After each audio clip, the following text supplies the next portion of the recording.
Səhər çıxın 6-da, 7-də çıxın dəniz qırağına bax. Başqa olanlar var, amma çox seyrək, çox az. Mən istəyərdim ki, bizim o idman güşələri dolu olsun. Orada tərpənməyə yer olsun. Bilirsiniz, mənim başıma belə şeylər gəlir, mən müəyyən digər dövlətlərdə, hansı götürək ki, Avropa dövlətində, Amerikada, oteldə səhər çıxıb balkonda aşağı baxanda fikirləşmişim ki, nə qədər insan var, yəqin miting.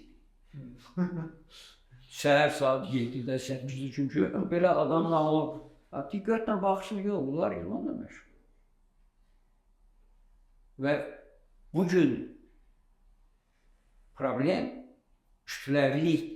Bizim profesional idman Azərbaycanın deyək ki 10 milyon ahalisi olan İslam dövlətinin göstəriciləri profesional idmanında həddindən artıq yüksək.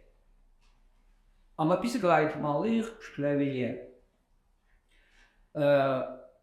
Kütləvi bu yəqin ki, yəni tikinti baxan strukturlarla bunu fikirləşməlidir.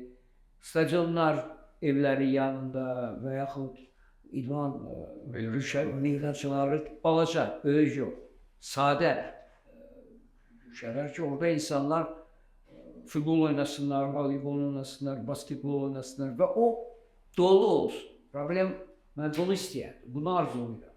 Trekimizə bax, mən istəyərdim, buranı dolu olsun.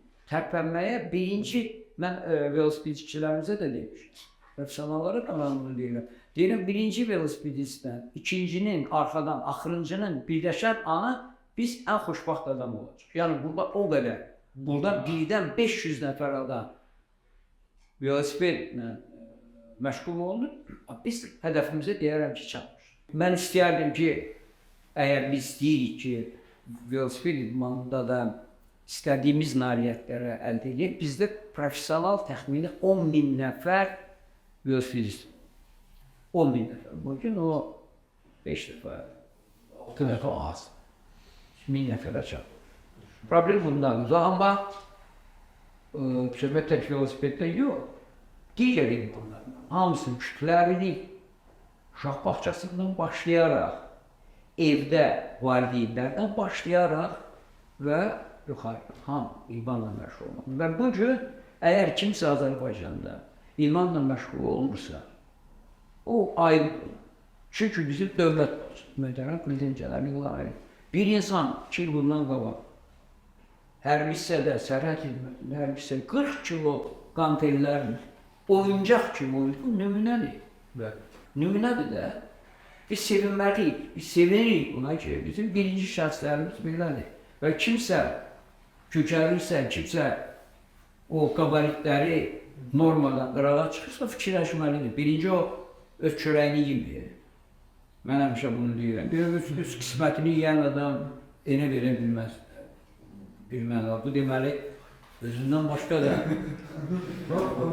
Bəlkə də bu çəklərdə deyil, var. Amma biz nə olarıq? Mən yox bankda buralarında işləyəndə işçilərə deyirdim. Sən olur da ki, parametrləri biraz ilk olur. Deyirəm, sən kimin çörəyi? Öz çörəyini isə, öz çörəyində bir belədir. Bir belə bir şey. Bundan artıq bunu da ayrıdır. Əliflə bir belə götürdü, bundan çox yemək olmalı. Amma yox, gecə həyatı keçirən adamlar, ona görə yenə deyim, biz